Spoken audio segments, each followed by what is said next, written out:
Are we good, Sri? Yes. All right, very good. Okay, I'm going to call, my name is Justin Wilson, Mayor of the City of Alexandria. I'm going to call the Planning and Programming Committee of the NVTA to order. Good evening, everyone. Thank you all for being here.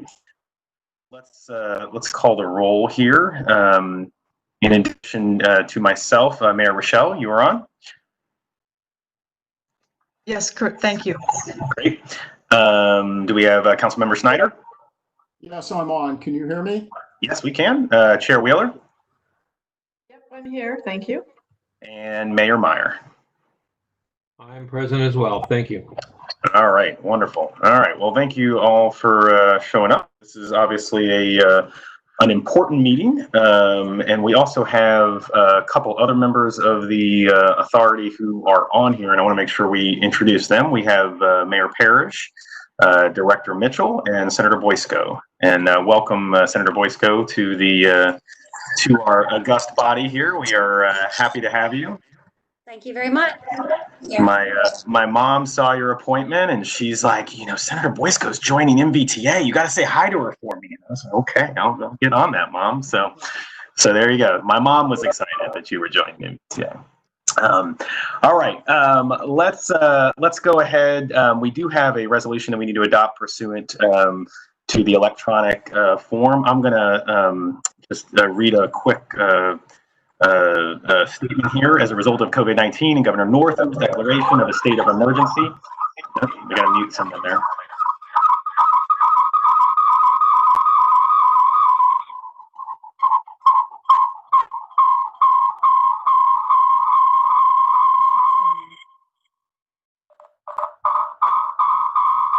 Can we mute all lines there? All right, there we go. All right, and okay, so can you all hear me now? Good. All right, I'm gonna read the statement here. So as a result of COVID-19 and Governor Northam's declaration of a state of emergency, the authority's Planning and Programming Committee meeting is being held electronically. With the recent passage of the amendments to HB 29, the FOIA bill, which allows regional bodies such as the authority and it's actually the budget bill, and their committees to conduct business meetings electronically. This evening's business meeting is being held remotely. Doing so will enable us to keep safety as a top priority while ensuring that we're adhering to social distancing requirements. Meeting by electronic means is authorized because the items on our meeting this evening are statutorily required or necessary to continue operations of the authority. Okay, so we do have a resolution that was circulated. Is there a motion to approve that resolution? Okay, there's been a motion by Chair Wheeler. Is there a second? Second from Mayor Rochelle. From Mayor Rochelle. So motion by Chair Wheeler, seconded by Mayor Rochelle. Is there any further discussion on the resolution? Hearing none, we'll go and do this as a roll call. I vote aye. Mayor Rochelle? Yes. Councilmember Snyder? Yes. Chair Wheeler? Aye. Mayor Meyer? Aye. Okay, the resolution is adopted unanimously. That brings us to item number 3 on our agenda, which is approval of the minutes from the June 1st meeting. Is there any discussion, modifications, amendments? Is there a motion to approve the minutes? Motion to approve. It's a motion by Mayor Rochelle. Is there a second? Second by Ann Wheeler. Second by Chair Wheeler. Any further discussion on the minutes? Hearing none. All those in favor, please signal by saying aye. Aye.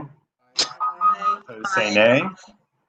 The ayes have it. The minutes are approved. That brings us now to item number, that brings us now to item number 4, which is our 6-year program update. Sorry, I got mixed up in the wrong agenda here. Sorry about that.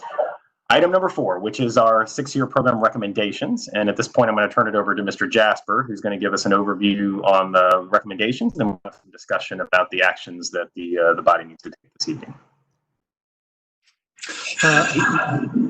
Mayor Wilson, thank you very much. Hopefully everyone can hear me okay. Good, thank you. Shree's just loading a presentation for me that is almost identical to the one that's in your packet. We made a couple of late changes as a result of committee meetings earlier this week. So while that is being loaded, I just want to mention that your packet includes a number of things that are relevant to this meeting, but we'll call upon those as we need them. But in particular, you might have to look for a one-page listing of the NVTA staff recommendations. Before I get to that, I just want to say that we fully understand that there's a real interest in the individual projects that are being recommended and those that are not being recommended. But I do want to also give you some information that kind of relates to the context of this, our overarching approach, and a regional perspective of what, as a group of projects, the NVTA staff recommendations address. So Shri, if you could go to slide 2. Just quickly, this is an agenda for the presentation, not for the meeting. These are the topics that I'm going to cover, and I'll move on to context, if I may, Shri, slide 3. So first and foremost, and we've said this before, this is our fifth, but more importantly, our most competitive funding program to date.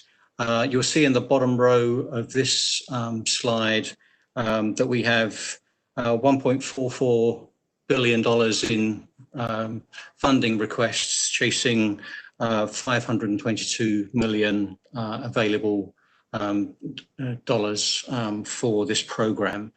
So this at 36%, the number in the bottom right-hand corner, compared to 55%, which is the number just above that, represents the smallest amount of approved funding relative to the request for funding. And inevitably, this was going to make this a really challenging program. And that is actually going to be an overarching constraint that I'll return to during this presentation. I will emphasize that when we talk about the 2020 to 2025 program, we really are talking about allocating the revenues in fiscal years 24 and 25. I would also say, just in passing, that 36% of the candidate projects at 41 projects points towards a number of recommended projects that would probably be in the 14 to 15 project range. That's something you might want to keep in mind. Next slide, please, Sri. So these three pie charts indicate the distribution by primary mode of the candidate projects. Firstly, on the left, looking at just the number of projects. So you'll see the largest slice there is the dark blue slice, which represents 21 roadway projects, and then the other primary modes distributed proportional to the slice of the pie. In the middle, we have the $1.445 billion in requests broken out by primary mode. And on the right-hand side, we have the total costs of the 41 candidate projects broken out by primary mode. Next slide, please. So there are four key components to NVTA's project selection process, and I just want to touch on each of these.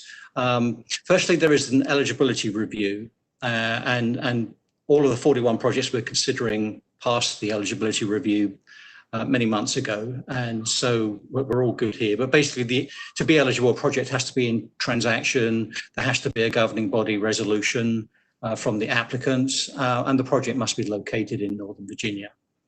The quantitative analysis, and by quantitative here, I mean model-based analysis. There are three elements to the quantitative analysis, and the first of these, congestion reduction relative to cost, abbreviated to CRRC, but no easier to say the acronym than it is to say it in full.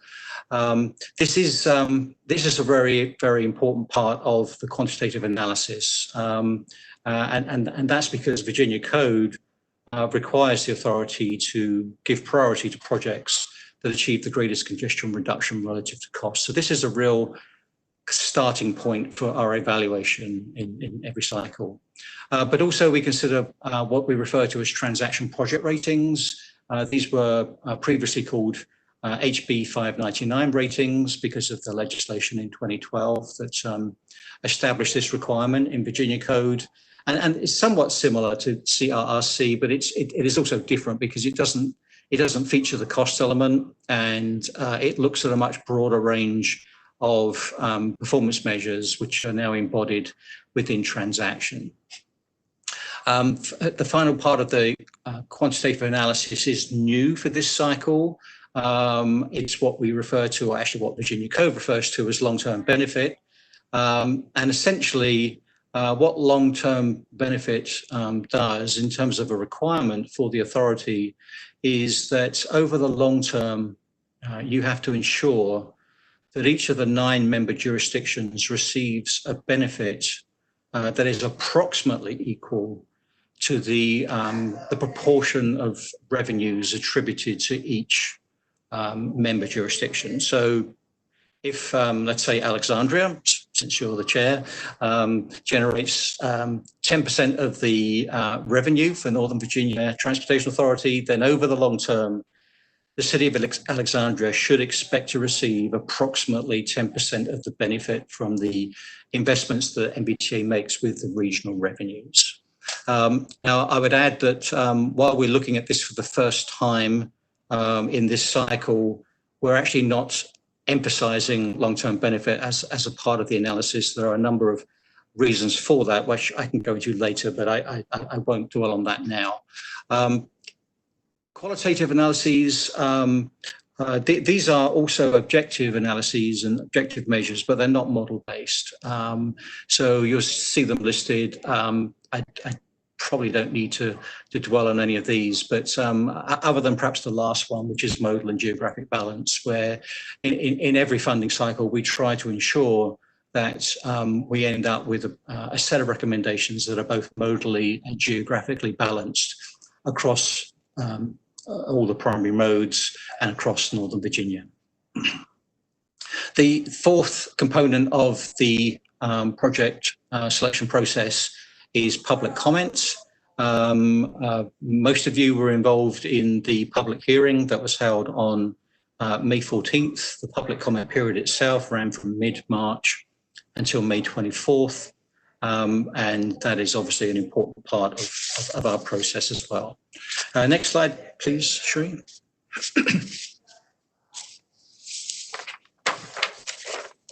So I should say that we often get the question with all these different components to our process, how do we actually pull it all together to actually make recommendations? And that's a fair question. So I'll just repeat that the CRRC is our starting point. And you'll see in this summary of quantitative and qualitative analyses, well, actually you probably won't because the type's too small, but in this summary, the projects are ranked in order of their CRRC performance from highest to lowest. So that's a starting point. And then in general, I mentioned earlier, the funding available pointed towards 14 or 15 projects. So normally we would start from the top and work down through the 14 or 15 projects. But then we take into account the qualitative considerations as well. And we'd start to look to see whether there are any qualitative considerations that would indicate that a higher performing project on the CRRC rankings should perhaps be skipped over, and also whether there are projects in the lower half of this table for which there are compelling qualitative or other reasons why they should perhaps be considered for funding. And then the modal and geographic balance and public comment come into play when available. Next slide, please, Sri.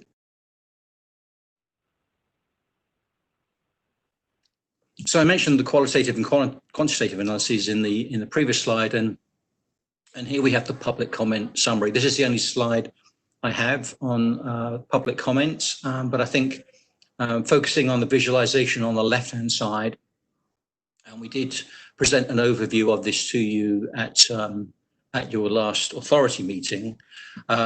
So all the projects are laid out across the horizontal axis by ID number. Those ID numbers are actually in the previous table, but they're laid out by ID number, and the length of the bar above each one is proportional to the number of comments we got for that project. So obviously, on the left-hand side, you can see NOV 002, which is the Nova Parks project, got the highest number of comments.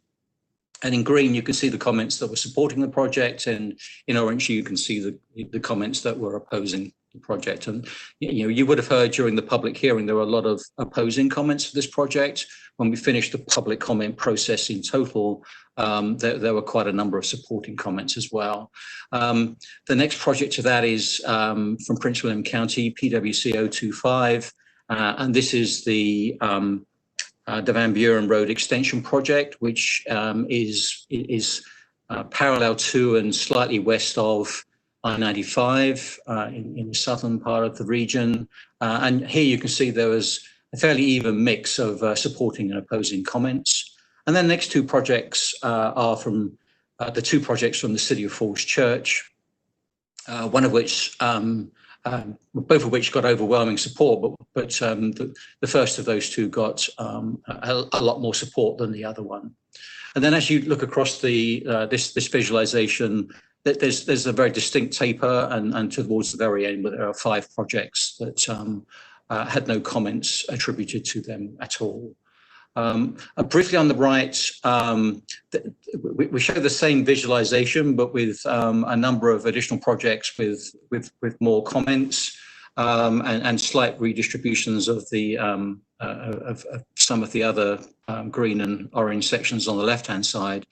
Do not dwell on this too much. These comments you see on the right include the ones on the left, but they also include our best assessment of all the comments that we've received after the deadline. So we're not really including those in our analysis. They are all posted for public record on our website, both the on-time and late comments. And in looking at at these comments in combination on the right-hand side, I would say that the late comments did not change our recommendations in any way, but we wanted to show it for full disclosure, but while noting that these were partially, some of these were late comments. Next slide, please, Shereen.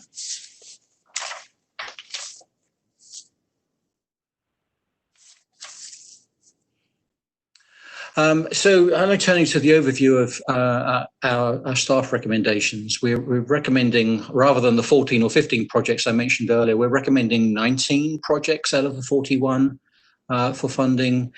14 of those 19 projects are in the top half, actually in the top 18 of the CRRC ranked table. 9 of the recommended projects are what we call continuation projects. That's to say, these are projects that have received funding from NVTA in previous funding cycles, and 10 of them are first-time projects, projects that NVTA has not previously funded with regional revenues. 15 of the 19 projects are recommended for full funding, and for all of those projects recommended for full funding, if this committee recommends and the authority approves these recommendations, then those 15 out of 19 projects will have sufficient funds to be completed without any additional funds. The project we consider is modally and geographically balanced overall, but I would note that there are more than $45 million of recommendations associated with applications where the primary mode is bike or pedestrian, which is a significantly higher number than NVTA has done in the past. The fact that we're recommending 19 projects means we are not recommending 22 projects. Of those 22 projects, 17 are continuation projects. And it's very important for me to stress that this does not signify we've turned our back on these projects or do not intend for them to be completed with NVTA revenues. This is simply a consequence of that imbalance I mentioned earlier between the funding available and the funding requests. In addition to the 7 continuation projects we're not recommending, there are 15 first-time projects that we're also not recommending. But we have tried to maintain a reasonable mix of continuation and first-time projects in this packet of recommendations. Next slide, please. Okay, just one more overview slide. As you'll know, the authority has an extremely strong track record of being multimodal in its approach, while oftentimes we're facing a congestion problem that is associated with one mode.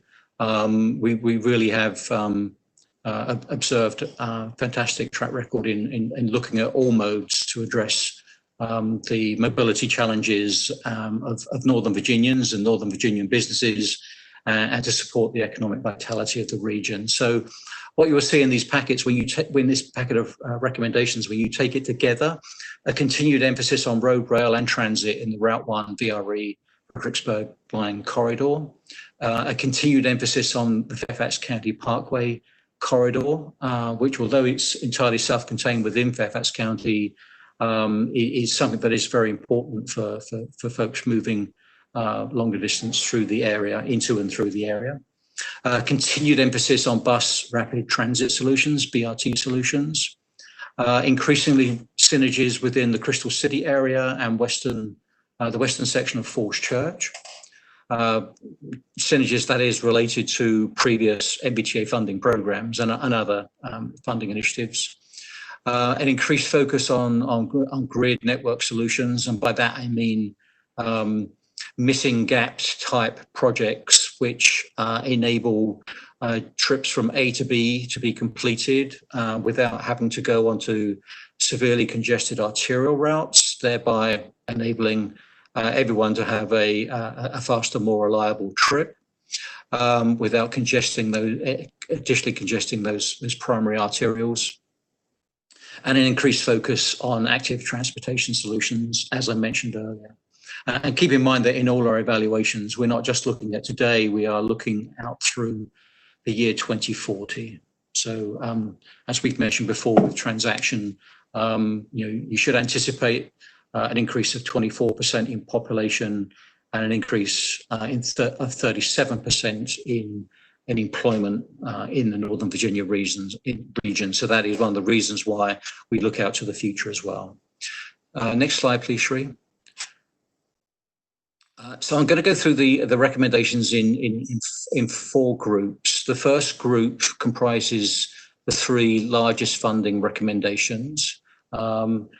These are all continuation projects and represent 52% of the allocated dollars with these recommendations.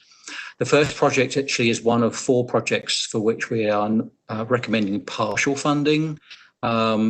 But all 3 projects on here, receive the greatest amount of funding. So the Route 1 widening in Fairfax County is more than just widening Route 1. This is a project that will create the median space for the Fairfax County Route 1 BRT project to be extended much further south down Route 1. So this is, if you think of this project as a precursor to the BRT, and this project needs to move faster than the BRT project does. But so that's the first one we're recommending, and then fully funding recommendations for the Route 1 widening in Dumfries and the Duke Street Transitway in the city of Alexandria. And you can see for both of those 2 projects, they're highly ranked. The Route 1 widening is slightly lower ranked, and that's partially the reason why it's not getting a full funding recommendation from us. And the primary reason is $522 million will only go so far, even though it's a lot of money. Next slide, please. This next group of projects recommendations enables the completion of 6 other continuation projects and accounts for 22% of the recommended funding allocation.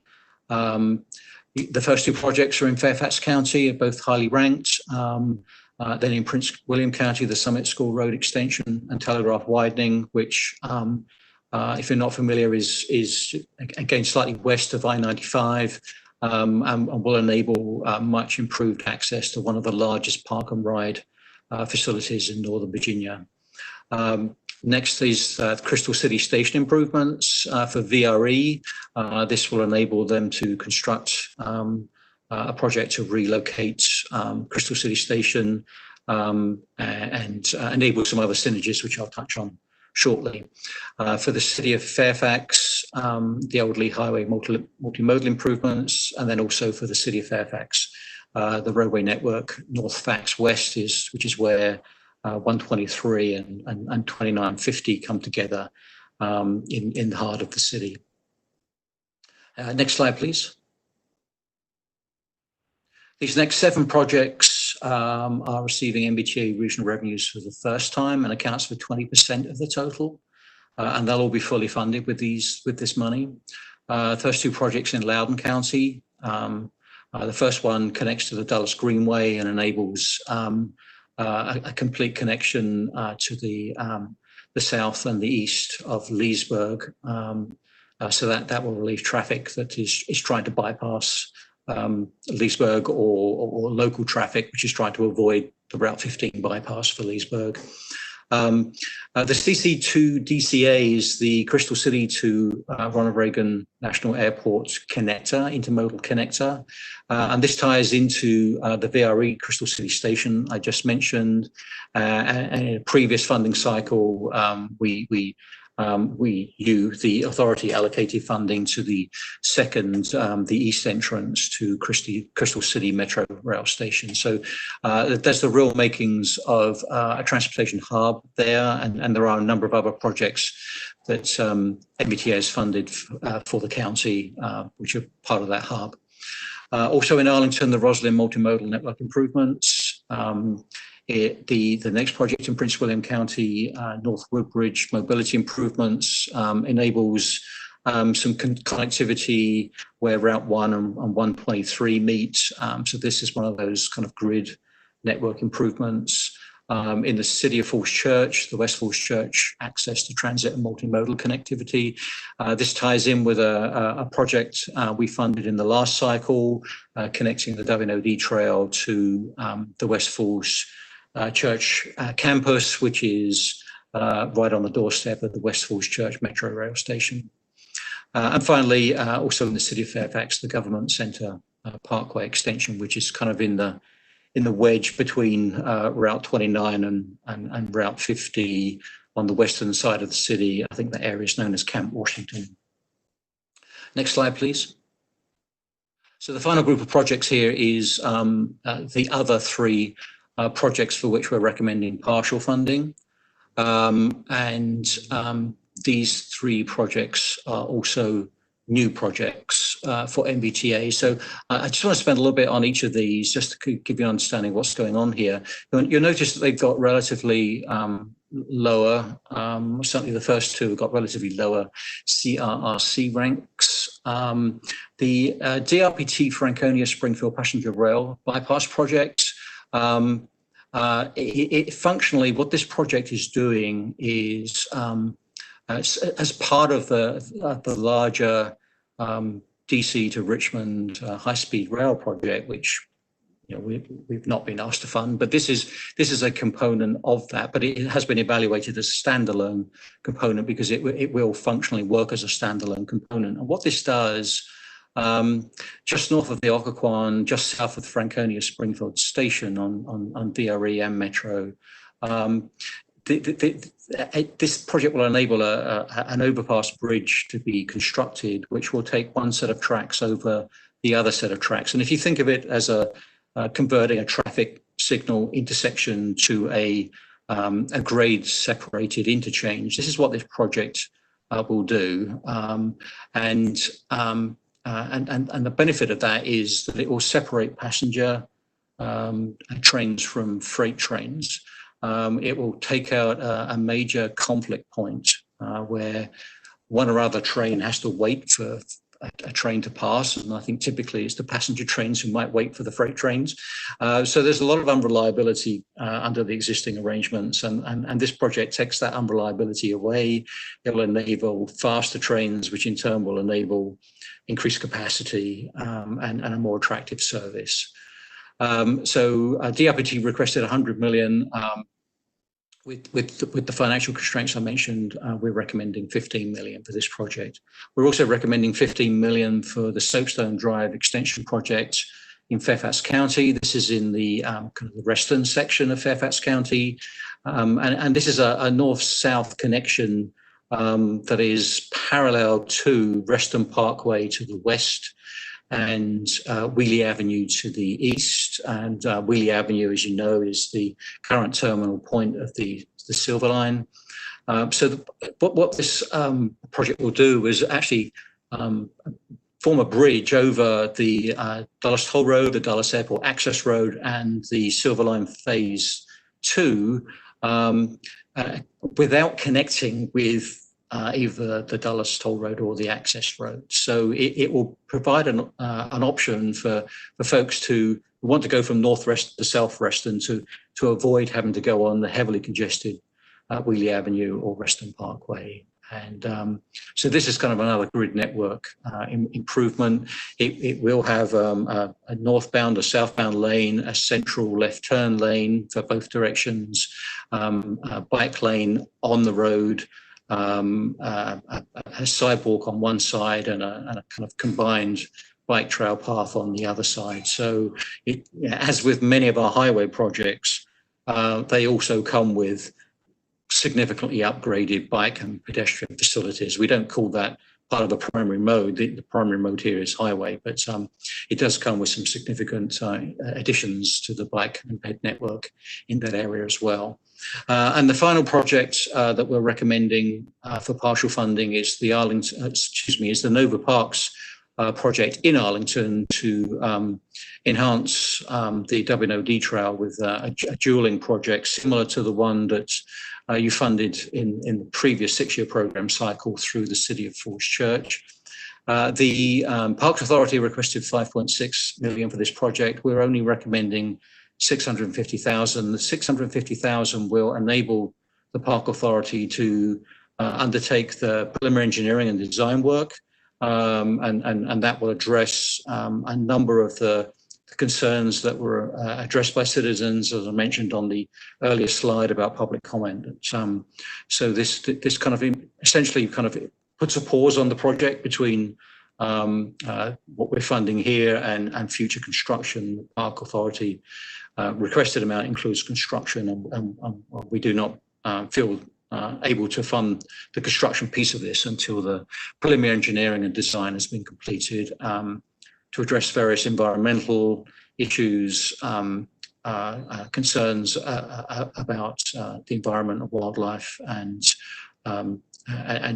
particularly for Nova Parks to engage with Arlington County staff, board, commissions, and perhaps most importantly, the community and users of the trail before advancing. Hopefully they will be able to come up with a mutually agreeable solution. Next slide, please. Just quickly, a summary table of the recommendations. You see the 13 applicants in the left-hand column, and then the 41 applications from those applicants and the requested amount and share of the applications. And then starting in the middle, you see a column with the recommended projects, the 19 recommended projects by applicants, the recommended amount and the share of the recommended allocation of funds. I would ask you to note that any applicant that submitted 2 or more applications, every single one of those, we did not recommend that 100% of their projects be funded. And that kind of speaks to the geographic balance that I'd mentioned earlier. If you are one of the 6 jurisdictions who submitted just 1 application, there are 3 possible outcomes. In the case of the City of Alexandria and the town of Dumfries, we recommended fully funding your applications. For Nova Parks and DRPT, we're recommending partially funding your applications. And I should note that for the town of Leesburg and the town of Vienna, we're unable to make a recommendation for either of those applications in this cycle. Next slide, please. The summary table here is looking at the modal balance, and what I would, we've combined this a little bit to kind of bring the road and intersection projects together and all the transit projects together. But you'll see in the middle of this column, there's a share of total request column, 75%, 21%, and 4%. And then on the right-hand side, you'll see the share of the recommendation is for road and for transit is slightly lower than the request, and for bike ped it's slightly more than double the request, and so that's really what I mean by modally balanced here. The recommendations reflect the applications, and in the case of geographic and modal balance, we feel we've done the best that we can to kind of spread it fairly while being driven by the data process that data-driven process I mentioned earlier. Just a couple more slides. The next one just briefly talks to the next steps, and there are actually very few of these. After you take action this evening, we'll post your recommendations, and then obviously you will discuss them as an authority on July 9th. For everyone who did not get a project recommended for funding, or more importantly, approved for funding by the authority on July 9th, the next anticipated call for regional transportation projects is July 21. So that's just over 12 months from now. So everyone should be sharpening their pencils, getting ready for the next round of applications to begin. Next slide, please. I'm sorry if my mic is picking up a drilling noise in the background. I think it might be my wife cooking my dinner, but I'm not entirely sure what that noise is. So just want to give you some quick updates. So this was not in your packet. 2 nights ago, the Planning Coordination Advisory Committee met, and they had to discuss the NVTA staff recommendations. And they predominantly made, should I say, statements in support of the NVTA staff recommendations. The member from Leesburg did request that one of those 2 projects that I mentioned that did not get a funding recommendation from staff requested an amount of $5 million for that project, compared to the request of slightly more than $116 million. And just for background, we did not recommend this project primarily because of its relatively low ranking. I think it was like 36 on the list of CRRC rankings. And kind of more generally, but not quite as strong a factor, but equally important in many ways, we felt that this did not support the overall geographic balance considerations we were trying to impose, keeping in mind that the town of Leesburg, is part of Loudoun County when it comes to our considerations on geographic balance, and certainly as we approach long-term benefit, any funding that goes to Leesburg is essentially charged to Loudoun County's long-term benefit account. So those things together led us to not make that recommendation in our recommendations. And when the PCAC voted, they endorsed the NVTA staff recommendation 11-1, with the one, understandably coming from Leesburg, and with no extensions. So essentially, the PCAC is not changing the NVTA staff recommendations by this action. Next up, the Technical Advisory Committee met immediately after the PCAC. They made no request to change any of the funding allocations, although they did have a lot of great comments, as we always get from the TAC. And since the TAC is comprised of citizen experts in the field of transportation, and they do not come in wearing a jurisdictional hat, they tend to look at things differently. And so they asked us a lot of probing questions.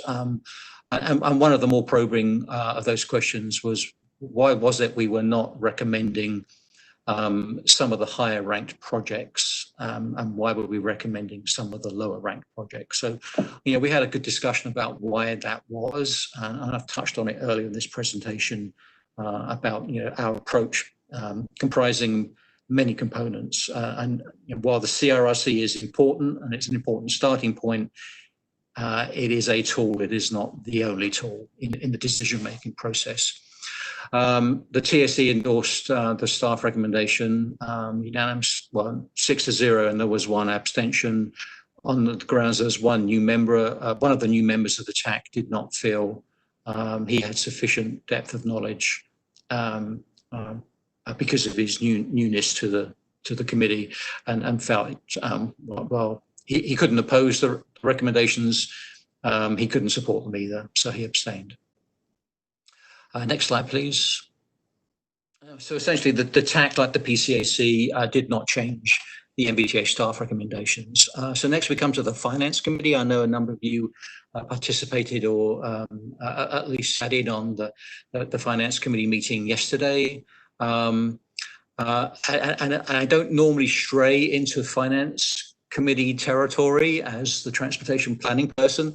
I respect that boundary immensely, but this is relevant to the 6-year program, which is why I include it.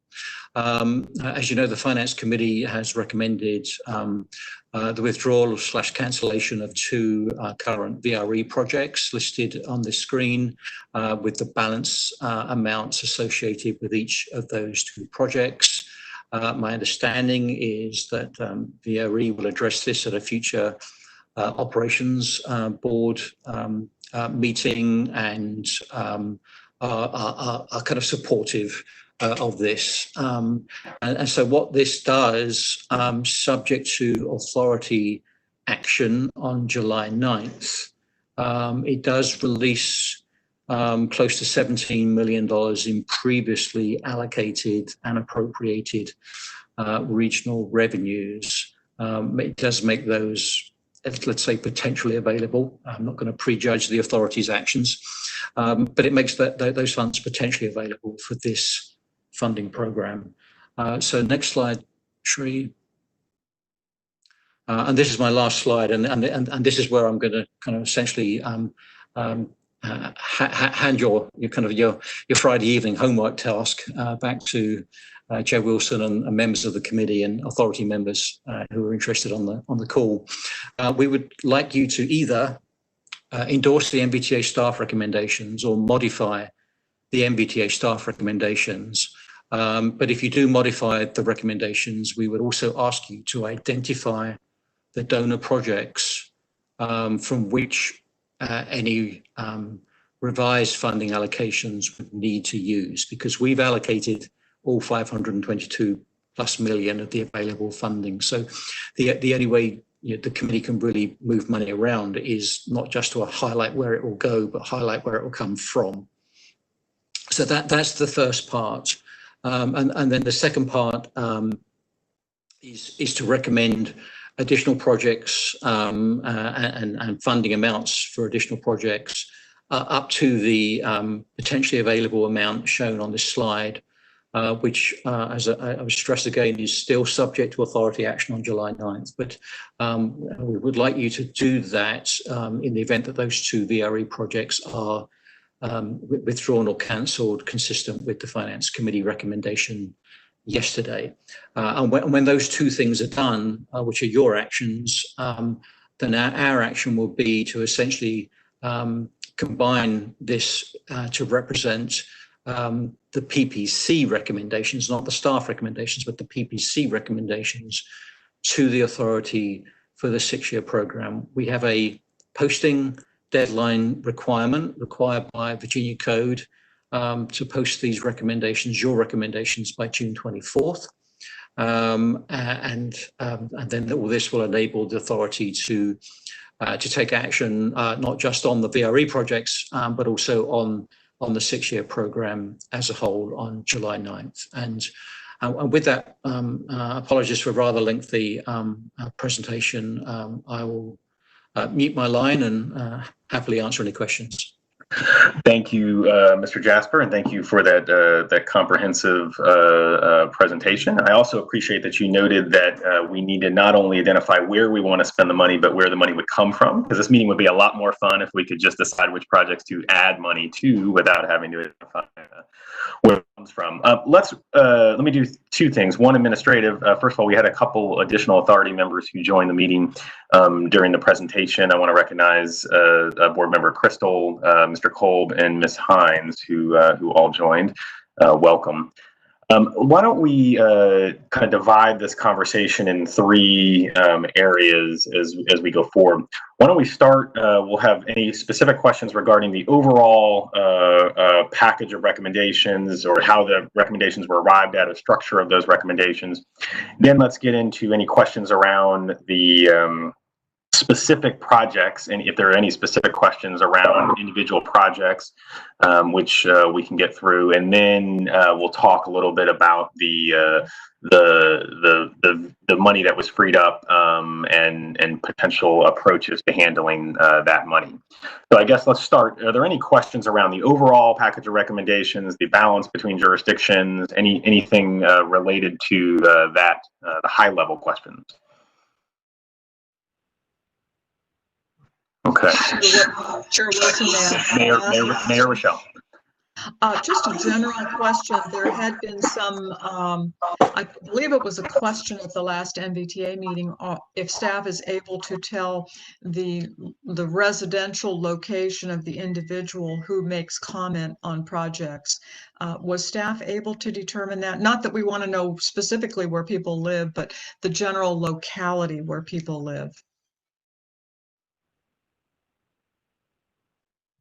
I can't hear you. I think you're muted, Keith. I'm sorry. I should know where the mute button is by now. Yes, thank you for that question. We did include in your packet an overview of, the preliminary summary of public comment. And then a couple of days ago, Shri sent committee members the final version of that report. And one of the things we added to that report for some of the projects that particularly the ones that attracted 85% of the comments, the four that I highlighted earlier, we did do a zip code level analysis of where the people lived who were making the comments. Now, I have to kind of stress that, and that information is in the version of the final report that Shri sent out a couple of days ago, and I believe Monica sent to the authority as a whole. So we do have the information. Not everyone was provided us with a zip code, so it's incomplete in that sense. But we think it's reasonably representative of what of the distribution, the spatial distribution of the people who commented.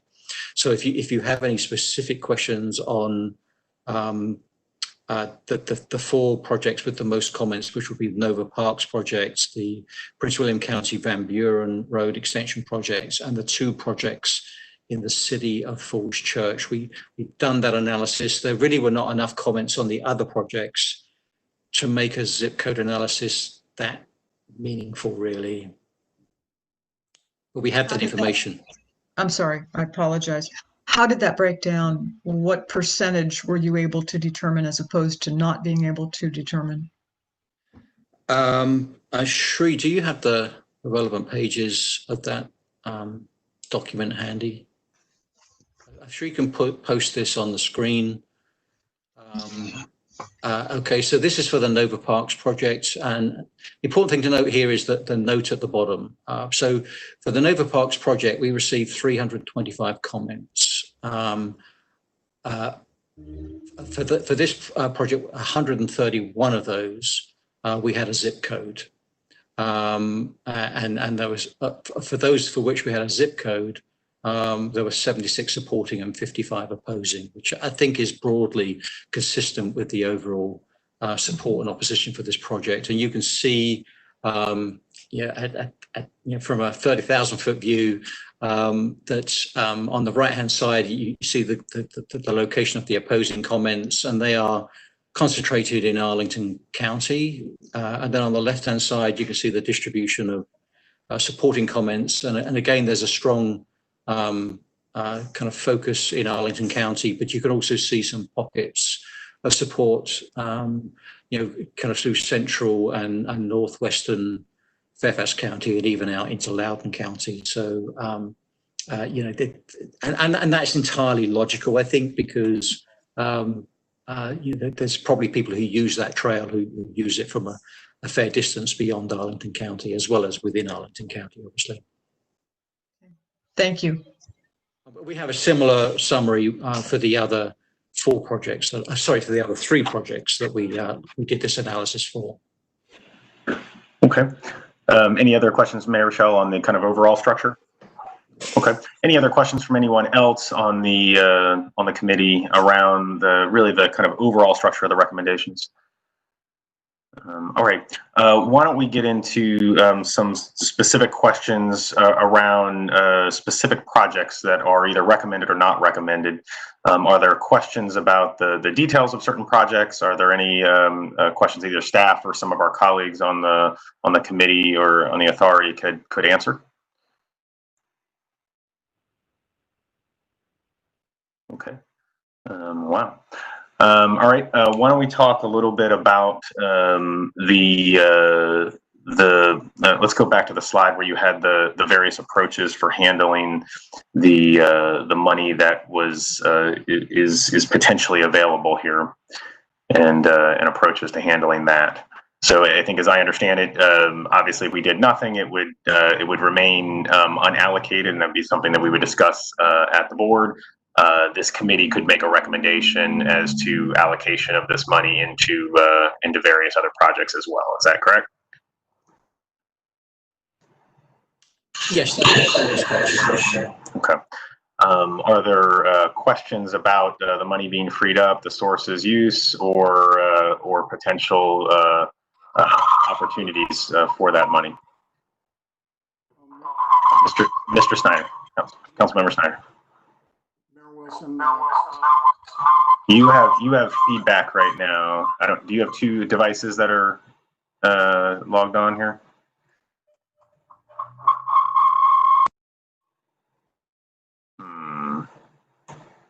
Yeah, I see you on here twice, so I think that's probably the problem.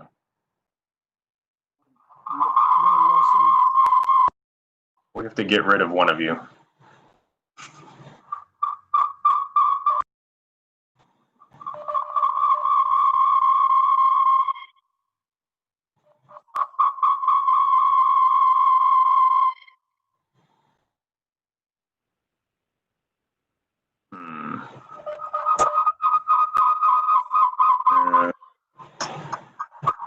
I'll try dialing in for now. No, it's not working. Mayor Wilson? Yes, Mayor Meyer. Hi. Mr. Snyder is trying to fix that technical problem. I would like to just raise the project that the city of Fairfax has that was not funded, which was a $700,000 for road. And this is a project that we certainly supported the staff's initial recommendations not to fund this. However, in light of the potential cancellation and the availability of these funds, this is a project that's available for matching funds, revenue sharing, and so I would like to propose that the project at the $700,000 range be considered by the committee. Okay. All right. Thank you. Thank you, Mayor Meyer. Are there any questions for Mayor Meyer about this project? Yeah, this is Chair Wheeler. Is that the one that's rated number 1? Can you hear me? Is that? Yep, we can hear you. Chair Wheeler, go for it. Number 1, City of Fairfax, CFX 0115. Is it at the top because it's rated number 1? That is correct. Okay. Mayor Wilson, Dave Snyder on by phone. Can you hear me okay? We can hear you, Councilmember Snyder. Go for it. Thanks so much. So in view of the potential for some funding from the VRE canceled projects, we were suggesting consideration of the project number 19, which is the Falls Church downtown improvements, the request of Fairfax City, and perhaps some additional money to DRPT for the Long Bridge project. I think if you added those together, you'd come up to roughly what the value of the VRE canceled project is. So I'd like to propose that approach. Thank you. Okay. Thank you, Councilmember Snyder. Do you want to speak a little bit about I guess give us a quick overview on the Falls Church project? Yeah, it's a connection. It's parallel to Route 7. It's a connection to metro stations, and really enables the ability to free up additional traffic capability on Route 7, but to move a lot of the local traffic off onto Park Avenue, as well as connect to, and it's got bike pedestrian elements connection to the West Falls Church metro station as well. So thank you. Okay, and this is this request of this is part of a much larger project, correct? This is only a small portion of that. This one is pretty much, I think, freestanding. But yeah, all that we're interested in at this point is the number that's in the chart. And that's 8.3 million. Yes. Okay. Okay. I understand we have and Councilmember Snyder brought up the DRPT request, and I know we heard a little bit from Mr. Jasper on that. And I know we have Ms. Mitchell on here as well. Are there? I guess Ms. Mitchell will let you kind of weigh in on the nature of that request and the funding that was recommended, as well as a potential increase. If you could give us some quick thoughts on that, and then obviously if we have any questions, we'll engage in that as well. And first of all, Councilman Snyder, I really appreciate the information. The funds that were freed up by VRE, I do want to clarify that those are really being freed up because of the new rail initiative that we are undertaking. There will not be a need to do the Lorton project until after 2030, when we have the Long Bridge and our fourth track in. And then also the scope of the Ripon projects is actually being subsumed into our the scope of our rail initiative. So we appreciate the opportunity to be considered for to get some of that additional funding that is freed up applied towards the rail bypass project. It is a project that benefits VRE significantly. They really are the primary beneficiary of this.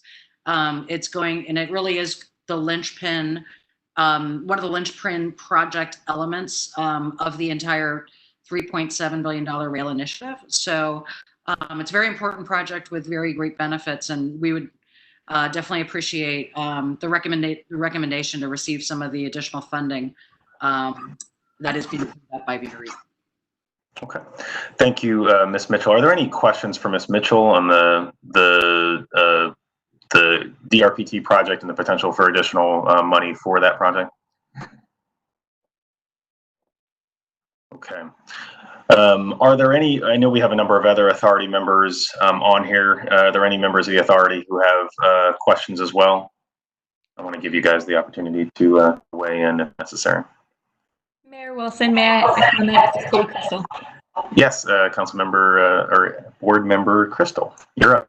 Thank you so much. I really just want to speak. I think I actually might be the only VRE operations board member on the authority. So I appreciate this chance to speak briefly about the authorities or the VRE withdrawn projects, as well as signal strong support for reallocation of those VRE dollars to the Franconia bypass project. We did have an opportunity to assemble as the operations board this morning, and our staff did have a chance to update us on the decision to remove the projects, and I think they are characterized and seen by the VRA staff and operations board exactly the way Director Mitchell just characterize them, that it makes sense to pull these back because of the opportunities ahead with the Long Bridge. We also discussed the strong support for the Franconia bypass. That is a project that is really critical to actually enable the benefits of everything else we'll be investing in and the Commonwealth will be investing in. Without being able to separate freight traffic from commuter traffic, we are still continuing to jockey for slots, which has been the fundamental limitation on VRE's ability to expand. So there is definite support from the operations board, speaking particularly for myself as immediate past chair of VRE, about the importance of this project, the importance of the bypass in particular to enable all the benefits of this project. It's also a little hard to rewind history and be able to say anything for certain, but I know at the time of submissions for the 6-year plan updates, this was before VRE was fully brought into what the Commonwealth had been working on with CSX.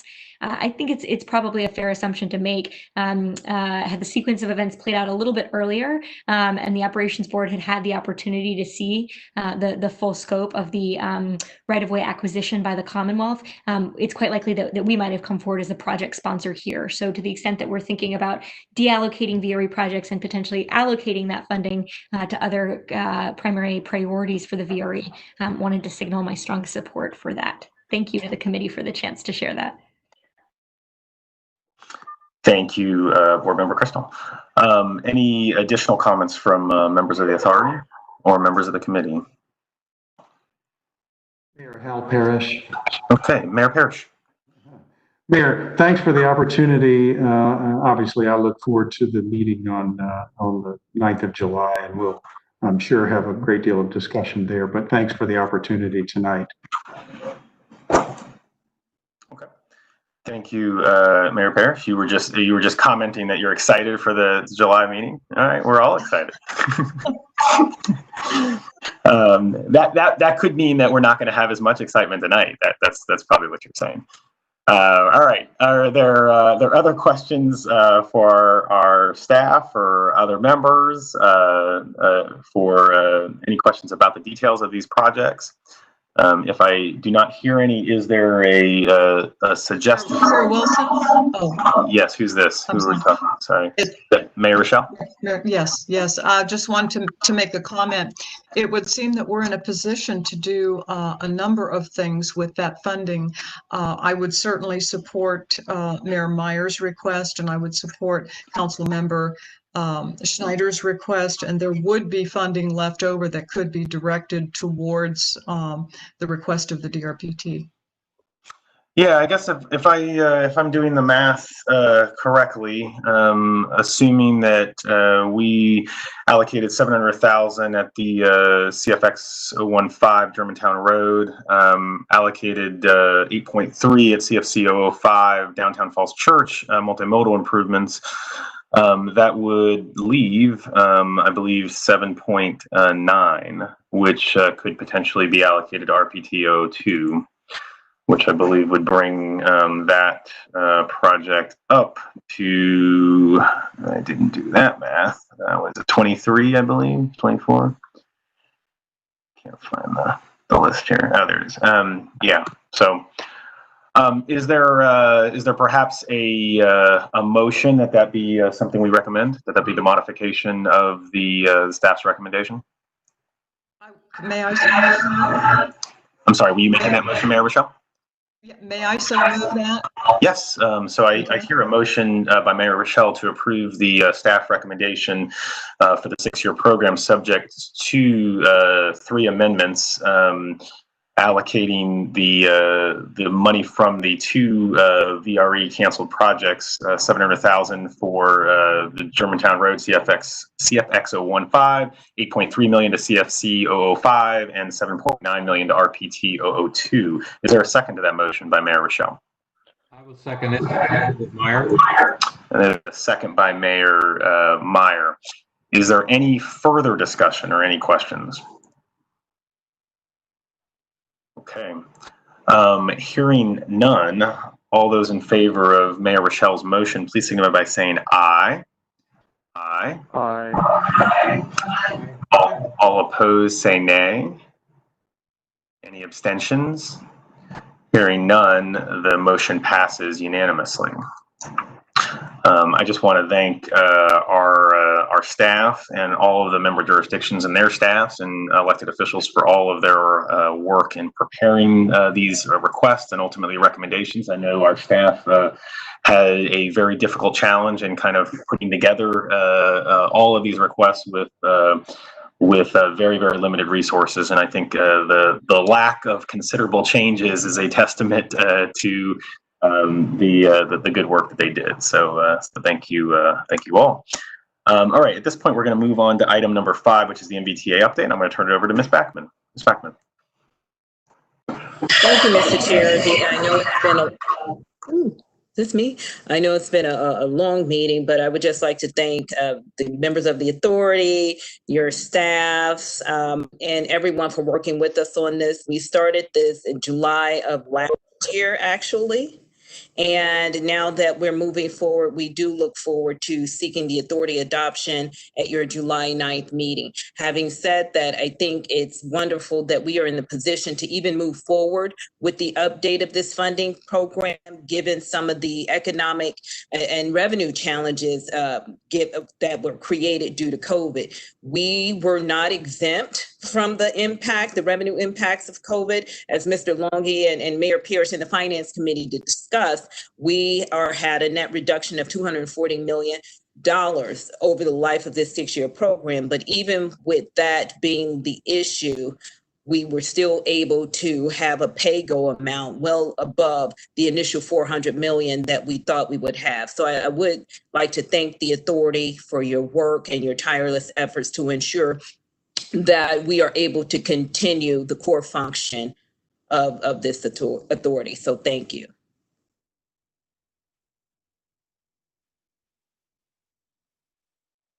Sorry, I was on mute, talking to myself. Okay. Any questions for Ms. Backman? Okay. I just want to say thank you very much for all the work that NVTA staff has done on this project recommendation list. Everybody worked very hard on it. Thank you. Thank you, Mayor Rochelle. Councilmember Snyder.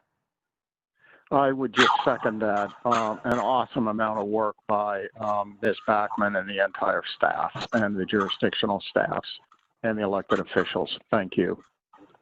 And this is Ann Wheeler. I just want to say, I'm new to this and I'm new to NVTA, but level of thought and analysis and discretion that goes into evaluating the projects is really, really highly professional. I've just been blown away. I'm grateful to be on the NVTA and see all the great work that's being done. So thank you. Okay. Anything else for the NVTA update? All right. Hearing none, is there a motion to adjourn and take back our Friday nights here? A motion by Mayor Rochelle. Is there a second? Someone seconded it, didn't they? Seconded. Chair Wheeler seconded it. All right. All those in favor of adjourning, please signify by saying aye. Aye. All opposed, say nay. We are adjourned. Have a wonderful weekend. Happy Father's Day to all the fathers, and we will see you in July. You too. See you guys. Thanks. Thank you, Chairman. Thanks.